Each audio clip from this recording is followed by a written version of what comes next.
Hello friends, welcome back to our happy home. இன்னைக்கு ஒரு recipe video தான் பார்க்க போறோம். Chicken recipe.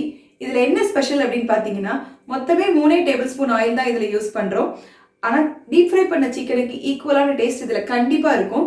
கண்டிப்பா ஒரு நாள் இத ட்ரை பண்ணி பாருங்க. வாங்க வீடியோக்குள்ள போய் பார்க்கலாம்.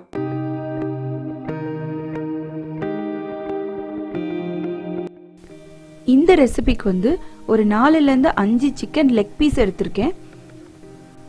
ஃபர்ஸ்ட் அந்த சிக்கன் பீஸ்ல இந்த மாதிரி 2-3 இடத்துல கட் பண்ணி விட்டுக்கலாம். அப்பதான் மசாலா அதுல நல்லா பிடிக்கும்.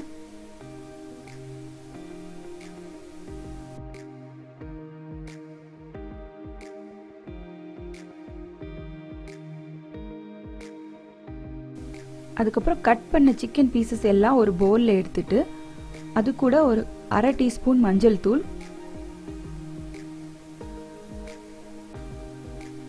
1 டீஸ்பூன் மிளகாய் தூள், தேவையான அளவு உப்பு,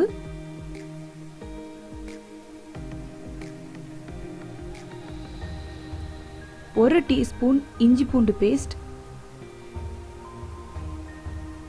ஒரு 2 டேபிள் ஸ்பூன் அளவுக்கு தயிர், ஒரு 1/2 டீஸ்பூன் மிளகுத்தூள். இது எல்லாம் சேர்த்து நல்லா நம்ம கிளறி விட்டுக்கலாம்.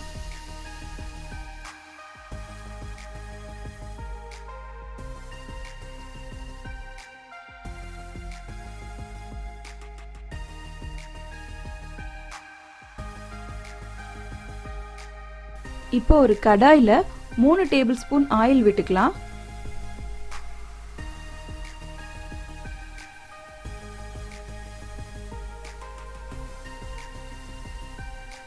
ஆயில் சூடானதும் சிக்கன் ஒன்னொன்னா போட்டு பொரிக்க ஆரம்பிக்கலாம்.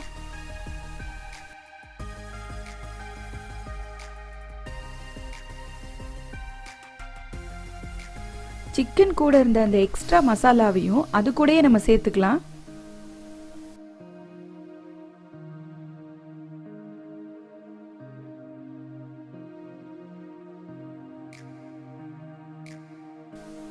அதுக்கப்புறம் ஒரு லிட் வச்சு மூடி வச்சிடலாம். அப்பப்ப இதை எடுத்து நம்ம கிளறி விட்டுக்கிட்டே இருக்கணும். இப்படி ஒவ்வொரு சிக்கன் பீஸா திருப்பி போட்டுக்கிட்டே வரலாம். அந்த சிக்கன்ல உள்ள ஜூஸ் எல்லாம் இறங்கி ஒரு கிரேவி மாதிரி இருக்கும். ஃபர்ஸ்ட் கொஞ்சம் நேரம் ஆனோடனே பாத்தீங்கன்னா அந்த கிரேவில இருந்து அப்படியே கொஞ்சம் எண்ணெய் தெளிய ஆரம்பிக்கும்.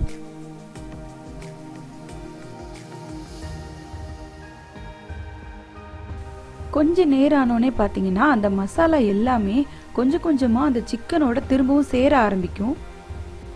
இந்த டைமில் இந்த சிக்கனை நம்ம அப்படியே சுற்றி விட்டுக்கிட்டே இருக்கணும். அப்போ தான் அந்த மசாலா எல்லாமே சிக்கன் கூட சேர ஆரம்பிக்கும். இந்த ஸ்டேஜில் பார்த்தீங்கனாலே தெரியும் பாதி கிரேவியை சிக்கன் அப்சர்வ் பண்ணிருச்சு. இதில் நீங்கள் ரெட் கலர் சேர்க்கணுன்னா சேர்க்கலாம். பட் நான் இதில் எந்த ஆர்டிஃபிஷியல் கலர்ஸும் சேர்க்கலை. இப்போ பார்த்தீங்கன்னா ஆல்மோஸ்ட் அந்த மசாலா எல்லாமே சிக்கன் கூட சேர்ந்துருச்சு. சிக்கனும் கொஞ்சம் அப்படியே செவந்து வர ஆரம்பிக்குது. இந்த ஸ்டேஜில் மசாலா எல்லாத்தையும் சிக்கன் அப்சர்வ் பண்ணிருச்சு. வெறும் ஆயில் மட்டும் செப்பரேட் ஆயிருக்கு. இப்போ நம்ம ஸ்டவ் ஆஃப் பண்ணிட்டு சிக்கனை சர்வ் பண்ணிடலாம். அவ்வளோதான், நம்ம yummy crispy chicken roast ready ஆயிருச்சு. அதுவும் ரொம்ப கம்மி ஆயில்ல.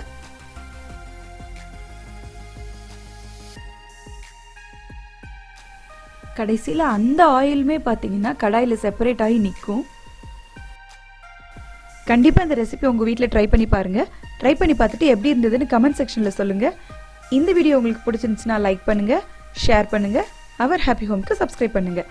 நான் இன்னொரு இன்ட்ரெஸ்டிங்கான வீடியோவில் உங்களை பார்க்குறேன். பாய்.